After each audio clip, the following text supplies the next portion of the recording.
Hello everybody, it is Smiter135 and welcome back for some more Gemfire. In this part we will actually do stuff, instead of just sit around and get interrupted. And hopefully I can feel better.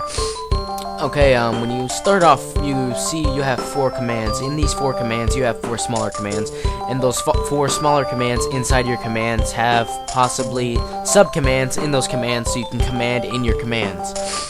Confusing enough for you? Well, you have your militaristic command, your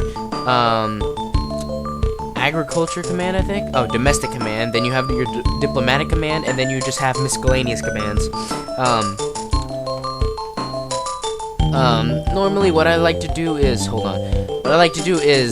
since you see right here, 4's borders are cut, like right there, so nothing can attack it, at least for right now, unless they had a city, like, right here.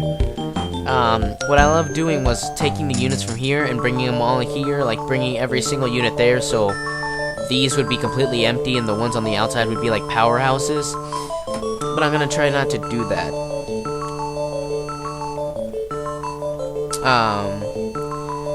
The gold icon up there is how much gold you have. The loaf of bread is how much food you have. The soldiers are how much troops you have in that province. The flag is like your morality, I guess. Like how much morale you have in your city. The cattails are crops, and the little castle is protection. Crops, I know, affect how much food you get when, I think it's September. When September passes in a year, you'll get a set amount of food depending on how high your crop number is. The higher your crop number, the more food you get at the end of at the harvest season. Morality, I don't exactly know, and protection, I guess that just gives a defense boost to if you're defending.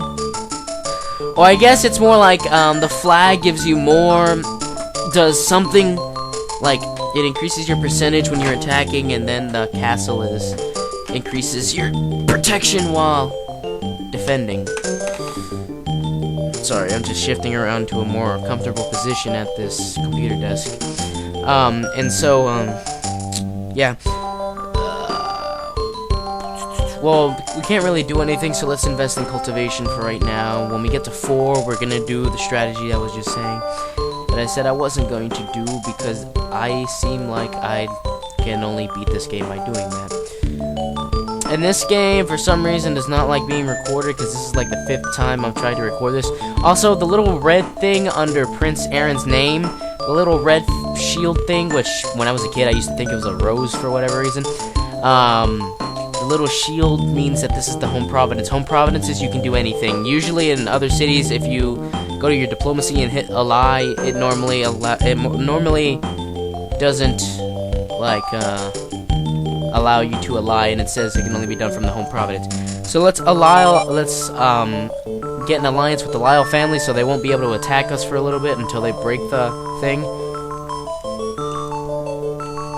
Which means no. I just want the little pointer. Which means all we have to do right now is worry about these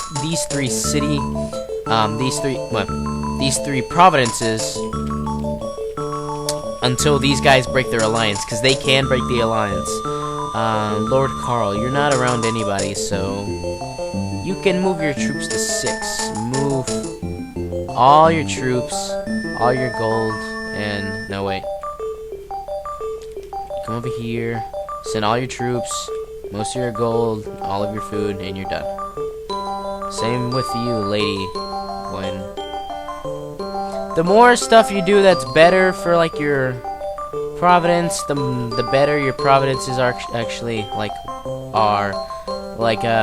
well, the more good stuff you get from your providence. Like, if you raise cultivation a lot, you, get some, prices are low. Let's buy half, and then let's update cultivation. Same here.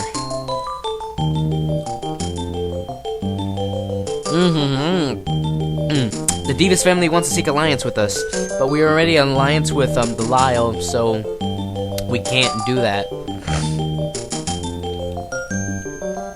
We could only do that if we weren't allied with the Lyle family, in which we are. So let's buy some food. Half. Spend some on cultivation. You've got a lot of crap. Let's buy half. Yeah, that's good. And then cultivation. Same with you. Buy half and then cultivation.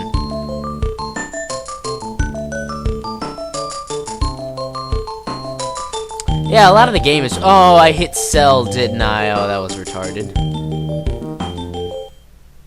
Oh, God. That is loud. I had my headphones really high, and that earthquake just sounded really retarded. Normally, after a couple months, natural disasters will start happening, like earthquakes and plagues and snowfalls and stuff. Depending on different areas, like different areas of the land have different weather effects that happen. And as you just saw there, the king attacked one of Lauren's providences, but he repelled the attack, which means a Sealdra does not get his providence. Prices are still low. Let's spend some, and actually, let's give some food this time. Let's give 100. Increase our morale by a lot. Actually, let's spend all, because I'm pretty sure, yeah. And let's give some more food, and that brings our morality up to a whole lot. Same with you, except not so much.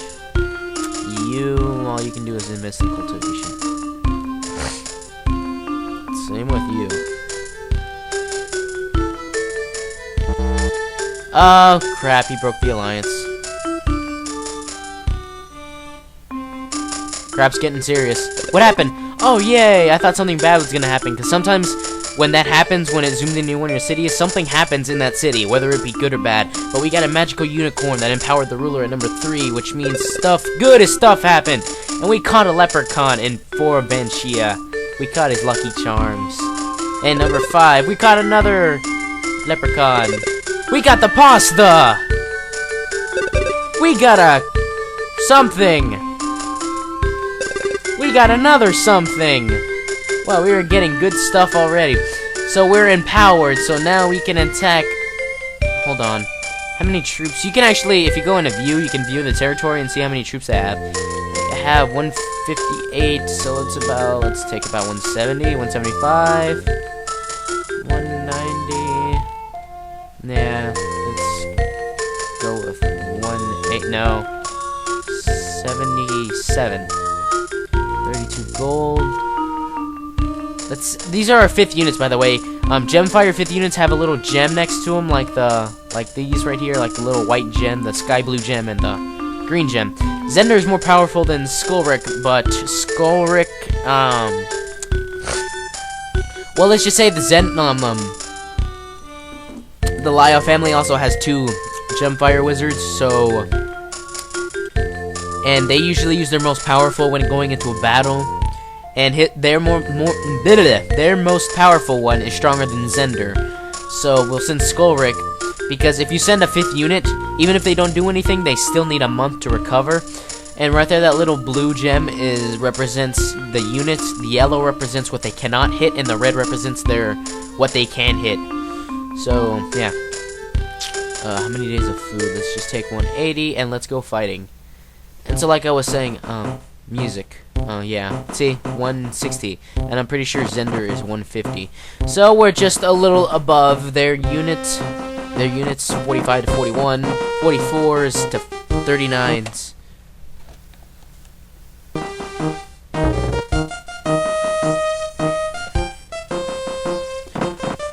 And yeah.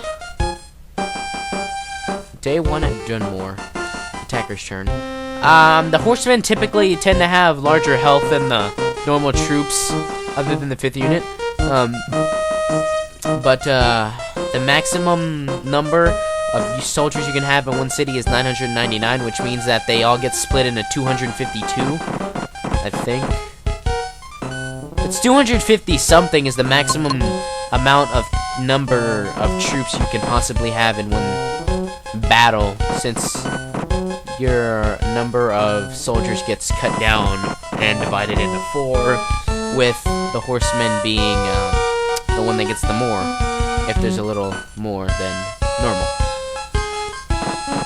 Well, like if there's not enough to split. And so, yeah, that's pretty much it. The objective of these battles is just to reach the opposite team's flag, because you will not always be attacking. You may be the defenders, and if you're the defenders, you're always blue. If you're the attackers, you're always red. By the way, the bases are right there. The purple one is what we're trying to go after, so it's under the archer, and ours is under our defensive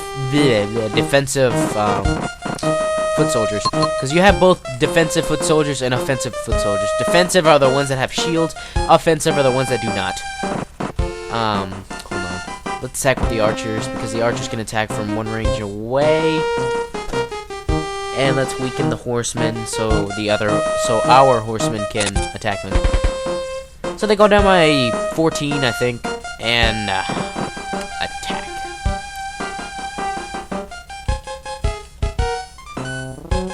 Flanking assault by the attackers, because you cannot see what it says because the stupid thing is acting weird. Skullrick is the same as, Pluvius is the same range as Skullrick, so Pluvius can still attack me even though I'm this far. And I'm pretty sure, what is it, never mind. Yeah. So we're done with here. Let me turn off the no. Keep the animations on for a little bit. Later on, I'll turn them off to make the battles go faster. But typically, I'll make from 10, 18-minute videos, since Cam Studio wants to not cooperate very well. Ugh, my nose is really stuffed up in the back of, the back of my throat, where, the nose connects to my esophagus, I guess. It's really dry and it burns. It just feels horrible.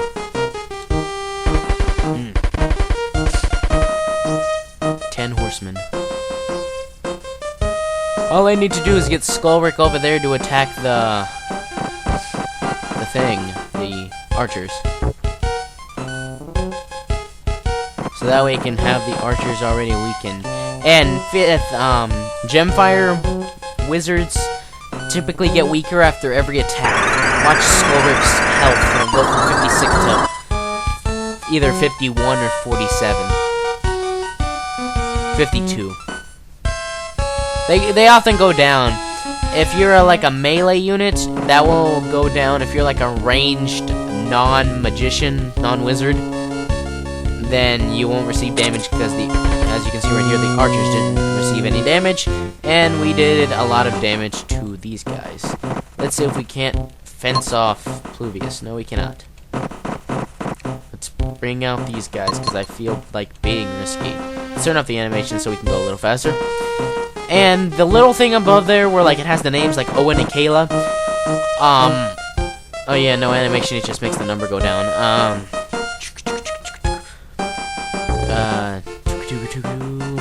The big number, the 162 on my side, it just represents how much food I have, and the little 9 in parentheses represents about how many days worth of food it is. So 162 units of food is about 9 days. Sometimes you will get more food, all of a sudden you'll just magically get some food. I'm not exactly sure where that comes from, or maybe it's just because, say, you found food somewhere, you just found, crops or something, I guess. Let's attack these guys, and let's wait for the next turn.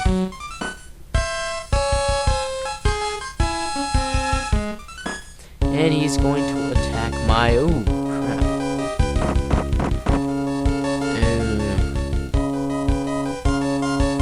Getting weak over here. Okay, I want you, Skullrick, to attack the archers. You attack the archers again. And you finish the archers off. Yep. You can finish these guys off if you have enough strength. Nope. Well, that's all I can do. At least for right now. And as you can see, our food went up because we got a lot of our troops killed off. As you get your troops killed off, your food will go up, because obviously if you don't have to feed a lot of mouths, well then, yeah.